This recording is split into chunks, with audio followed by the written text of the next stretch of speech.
Hello വൈകുന്നേരം ഒരു പ്ലാനും ഇല്ലാണ്ട് വീട്ടിലിരിക്കുമ്പോഴാണ് എൻ്റെ ഫ്രണ്ട് ശ്രേയ എന്നെ വിളിച്ചത് കേട്ടോ. പെട്ടെന്ന് റെഡിയായിട്ട് മോളിലേക്ക് പോവാം, നമുക്ക് കുട്ടികളെയും കൂട്ടിയിട്ട് പ്ലേ ഏരിയയിൽ പോവാമെന്ന്. ഒട്ടും പ്ലാൻഡ് അല്ലാത്തതുകൊണ്ട് തന്നെ ഞാൻ വലിയ താല്പര്യമൊന്നും ആദ്യം കാണിച്ചിട്ടുണ്ടായിരുന്നില്ല. പക്ഷെ അവൾ എന്നെ വല്ലാണ്ട് നിർബന്ധിച്ചു. ഇതാണ് എൻ്റെ ഫ്രണ്ട് ശ്രേയ കേട്ടോ. ശ്രേയയും ചിന്മയും ഞാനും കൂടെയാണ് ഷോപ്പിങ്ങിന് പോയത്. കുട്ടികളെ പ്ലേ ഏരിയയിൽ വിട്ടിട്ട് നമ്മൾ നേരെ സൂഡിയോയിലൊക്കെ വന്നിട്ട് ഒരു ചെറിയ വിൻഡോ ഷോപ്പിംഗ് ഒക്കെ ചെയ്തു കേട്ടോ. ഇതാണ് ശ്രേയയുടെ മോൻ ധ്രുവ. എൻ്റെ ലൈഫിൽ ഞാൻ ഒരു ആൺകുട്ടി വേണമെന്ന് ആഗ്രഹിച്ചത് ധ്രുവനെ കണ്ടപ്പോൾ മാത്രമാണ് കേട്ടോ. പക്ഷേ ധ്രുവ എനിക്ക് എൻ്റെ സ്വന്തം മോൻ തന്നെയാണ്. എനിക്ക് ഭയങ്കര ഇഷ്ടമാണ്. അതുപോലെ ധ്രുവയ്ക്കും എന്നെ ഭയങ്കര കാര്യമാണ് കേട്ടോ.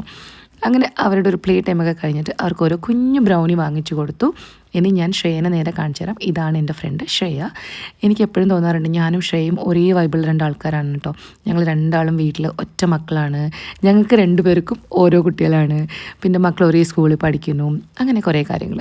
അതിനൊക്കെ ശേഷം നേരെ ഞാൻ ഐബ്രോസ് ചെയ്യാൻ വേണ്ടിയിട്ട് എൻ്റെ സ്ഥിരം പോകുന്ന പാർലറിൽ വന്നു. എനിക്കൊരു കുഞ്ഞായിട്ട് ഹെയർ കട്ട് ചെയ്യണമെന്നുണ്ടായിരുന്നു. പക്ഷേ എൻ്റെ ഹെയർ സ്റ്റൈലിസ്റ്റ് ഇപ്പം നാട്ടിലില്ല. അതുകൊണ്ട് തന്നെ ആ പ്ലാൻ ഞാൻ മാറ്റി വെച്ചു. ഐബ്രോസൊക്കെ ചെയ്യുമ്പോഴേക്കും മുഖത്ത് എന്തൊരു മാറ്റമല്ലേ.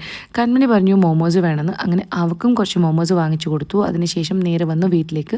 ദാവൺഗിരി വന്നതിന് ശേഷമാണ് ശരിക്കും ഞാൻ ഫ്രീഡം എന്താണെന്ന് അറിഞ്ഞത് കേട്ടോ.